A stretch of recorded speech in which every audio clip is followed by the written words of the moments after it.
को नमस्कार। सनातन संस्था और हिंदू जनजागृति समिति की ओर से खास तौर से बच्चों के लिए ऑनलाइन बाल संस्कार वर्ग हम ले रहे हैं। इस बाल संस्कार वर्ग की विशेषता ये है कि ये बाल संस्कार वर्ग केवल हमें सुनना नहीं है, तो इसमें जो भी कृति हम बताते हैं वो आचरण में लानी है, तभी इस बाल संस्कार वर्ग का अच्छे से आपको लाभ हो सकता है। चलो फिर अब आज का बाल संस्कार वर्ग हम आरंभ करते हैं। सनातन संस्था के श्रद्धा स्त्रोत परम पूज्य भक्तराज महाराज तथा संस्थापक परात्पर गुरु डॉक्टर जयंत आठवले जी के चरणों में वंदन कर हम आज का यह बाल संस्कार वर्ग आरंभ करते हैं। अब हम श्री गणेश जी के चरणों में प्रार्थना करेंगे। सभी बच्चों ने अपने हाथ जोड़े हैं ना, और अपनी आंखें बंद करेंगे। एकदम शांति से, एकाग्रता से ये प्रार्थना हम कहेंगे। हे श्री गणेश जी, आपकी ही कृपा से इस बाल संस्कार वर्ग में सहभागी होने का अवसर हमें प्राप्त हुआ है। हम आपकी शरण में आए हैं। हे श्री गणराया, इस संस्कार वर्ग में जो भी सूत्र हमें बताने वाले हैं वे सारे सूत्र हमें समझ में आने दीजिए और उसके अनुसार आचरण करने के लिए आप ही हमें शक्ति, बुद्धि एवं क्षमता दीजिए। ऐसी आपके श्री चरणों में शरणागत भाव से प्रार्थना है। अब हम श्री गणेश जी का श्लोक कहेंगे। हम सब मिलके एक साथ इस श्लोक का उच्चारण करेंगे। वक्रतुंड महाकाय सूर्यकोटि समप्रभ निर्विघ्नं कुरु मे देव सर्वकार्येषु सर्वदा। बाल मित्रों, ये बाल संस्कार वर्ग पिछले कई सप्ताहों से हम ले रहे हैं। ये संस्कार वर्ग कब आरंभ होगा, ऐसा बहुत से बच्चे राह भी देखते हैं और इसमें जो भी बातें बताते हैं उसके अनुसार आचरण करके सभी को बहुत आनंद भी मिल रहा है। और ये सारी बातें हमें पता चल रही है क्योंकि आप चैट बॉक्स में निरंतर आपके अनुभव, प्रतिक्रिया, आपको क्या लगता है, ये सभी बताते हो। और ये सारा जो हो रहा है ये केवल भगवान के कृपा से ही हो रहा है। चलो फिर आज सबसे पहले हमें किसने उनके अनुभव भेजे हैं ये देखते हैं। आज का जो पहला अनुभव हमें भेजा है वो पुणे से अंजलि और चिन्मय मुजुमले ने लिखा है कि उन्हें संस्कार वर्ग से बहुत कुछ सीखने को मिलता है। आप जो आदर्श कृति सिखाते हैं हम उसे आचरण में लाते हैं, ऐसे उन्होंने लिखा है। इसके बाद मंजुषा मेहत्रे ने लिखा है कि जब से उसने सारणी लिखना आरंभ किया है उसकी चूकें कम हो रही है। यहाँ सभी बच्चों को ये ध्यान में रखना आवश्यक है कि हमारी चूकें इतनी सहजता से कम नहीं होती। हमें अपने मन की ओर बहुत ही अंतर्मुखता से हम क्या कर रहे हैं, क्या नहीं कर रहे हैं, इसकी तरफ ध्यान देना चाहिए। तो ये कुछ अनुभव हमें प्राप्त हुए हैं। तो सभी बच्चों को ऐसे ही स्वभाव दोष निर्मूलन के लिए निरंतर प्रयास करते रहना है। सभी बच्चे इसे करेंगे ना? चलो फिर अब आज की कहानी क्या है ये हम देखने वाले हैं। आज हम गुरु नानक जी इनकी कहानी देखने वाले हैं। सभी बच्चे बहुत ही ध्यान देके ये कहानी सुनेंगे, क्योंकि कहानी होने के उपरांत आपको एक प्रश्न पूछा जाता है। ये हम क्यों पूछते हैं? ताकि आप कहानी एकाग्रता से सुन सको और आपका पूरा ध्यान कहानी में है या नहीं, आपको कहानी ठीक से समझ में आई है क्या, ये आप स्वयं को ही निरीक्षण करके पता चल सकता है। और आपका उत्तर योग्य आ रहा है या नहीं, ये 15 सेकंड के बाद जब हम आपको योग्य उत्तर बताएंगे तो आपको भी पता चलेगा। ठीक है ना? चलिए फिर अब आज की हमारी कहानी आरंभ करते हैं। बाल मित्रों, आज की कहानी से हम गुरु नानक जी की ईश्वर भक्ति कैसी थी ये सीखने वाले हैं। गुरु नानक जी ने सिख पंथ की स्थापना की है। ये कहानी उनके बचपन के समय की है। गुरु नानक जी कहते थे, अपना मन किसान है और ये शरीर यानी खेत है। ईश्वर का नाम ये उस खेत में जो डालने वाले हैं वो बीज है, और प्रेम से ही ये बीज अच्छे से खिलता है, फलता फूलता है। और इसी प्रकार मैं अपने खेत में ईश्वर नाम का बीज बोकर उससे प्रेम की जो फसल है वो उगाने वाला हूँ। इतने अच्छे विचार गुरु नानक जी के थे। पंजाब के तलवड़े गांव में कालू नाम का एक किसान रहते थे। इस किसान का एक बेटा था जिसका नाम था नानक। यही अपने गुरुदेव नानक जी। नानक बचपन से ही ईश्वर भक्ति करता था। वो बहुत ही श्रद्धालु था। ईश्वर का नाम जप करना, ईश्वर की प्रार्थना करना, ये उसे बहुत अच्छा लगता था। नानक जब थोड़ा बड़ा हुआ तो पिताजी ने उन्हें पाठशाला में डाला।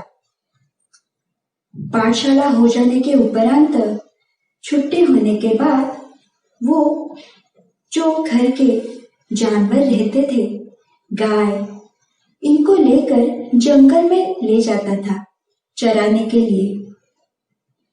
और इसी प्रकार एक दिन नानक गाय और अन्य जो पालतू जानवर थे उन्हें लेकर जंगल में गया था। जंगल में ये सब प्राणी जब चरते थे तो उस समय भी नानक वहां पे बैठकर भगवान के भजन गाते थे।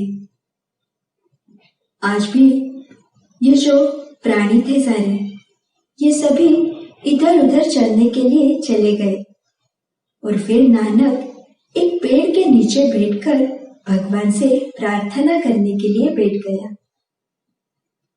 उसी समय वहां पे एक वृद्ध किसान आ जाता है।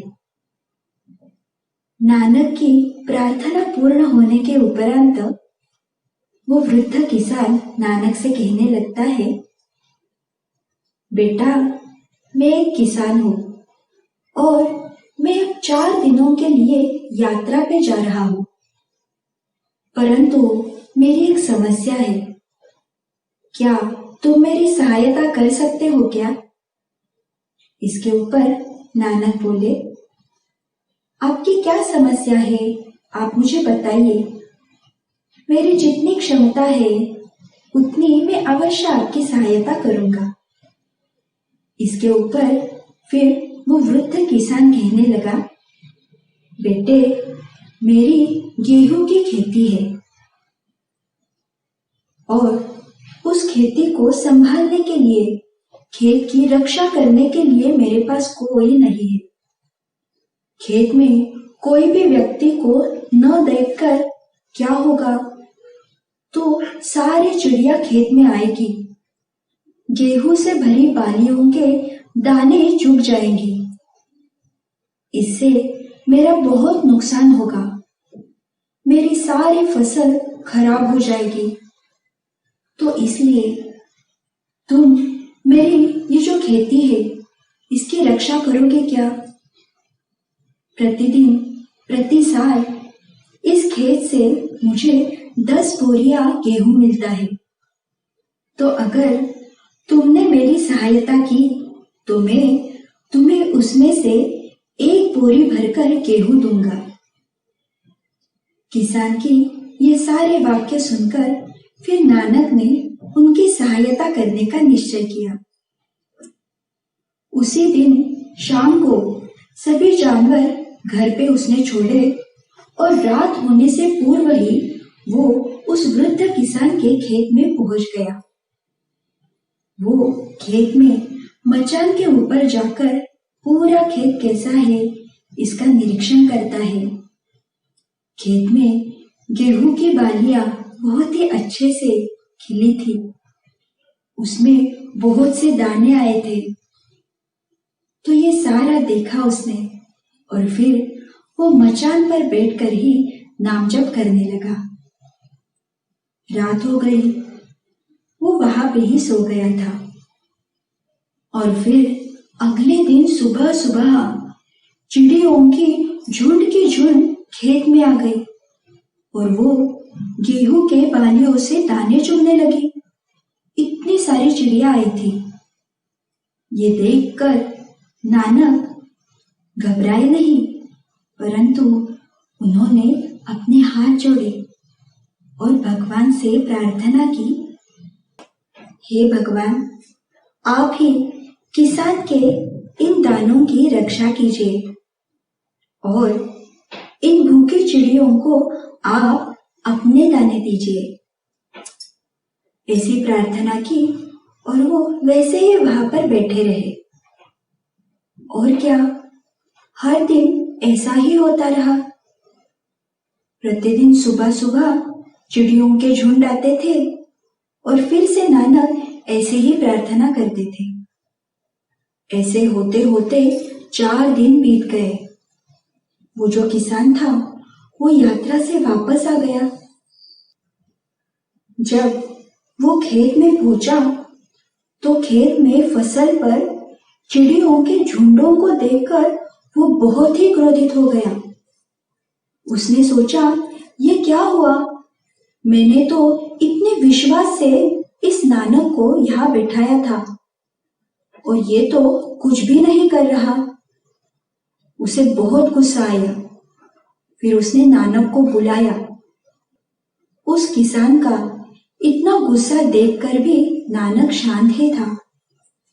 वो उस किसान को कहने लगे, आप बिल्कुल चिंता मत कीजिए, चिड़ियों ने आपके दाने नहीं खाए हैं।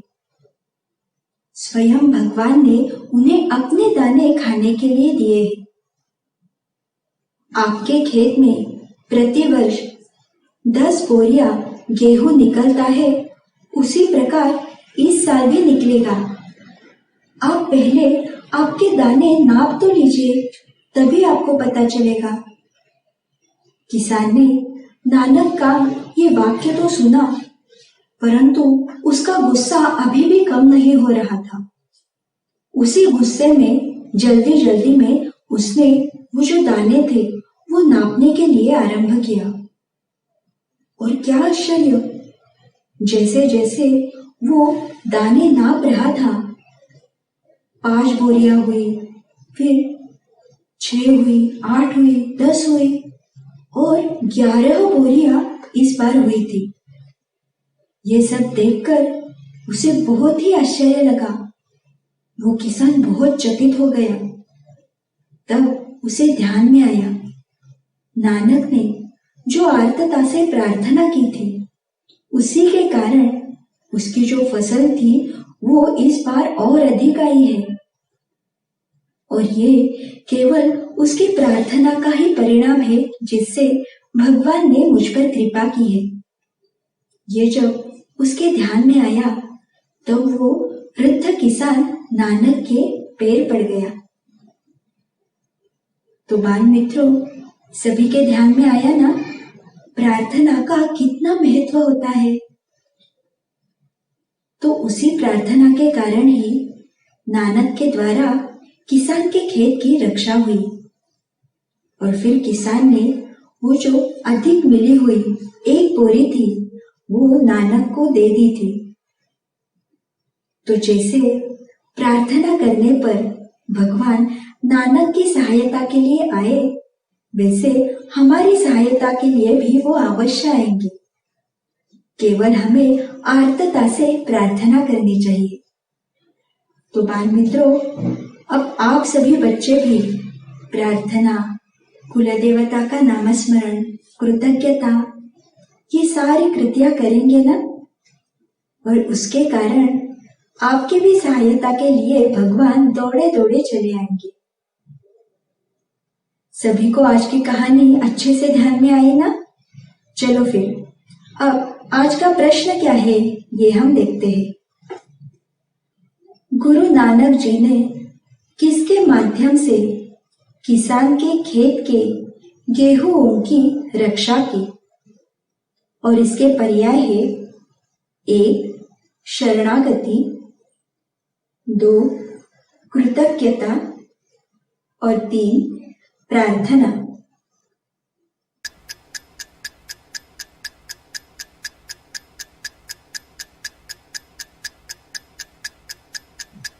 तो बच्चों, इस प्रश्न का उत्तर है गुरु नानक जी ने प्रार्थना के माध्यम से किसान के खेत के गेहूं की रक्षा की।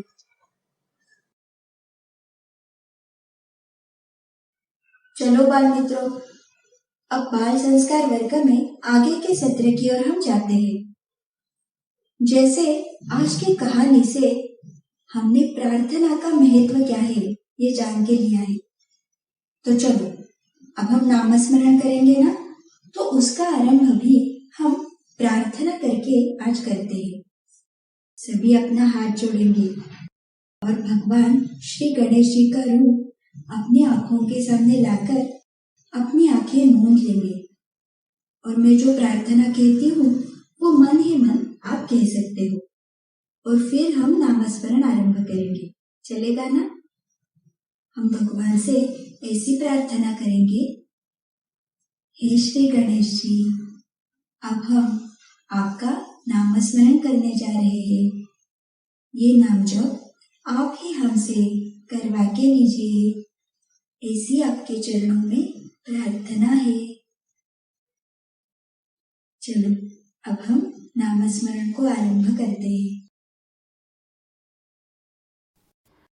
ओम गं गणपतये नमः। ओम गं गणपतये नमः।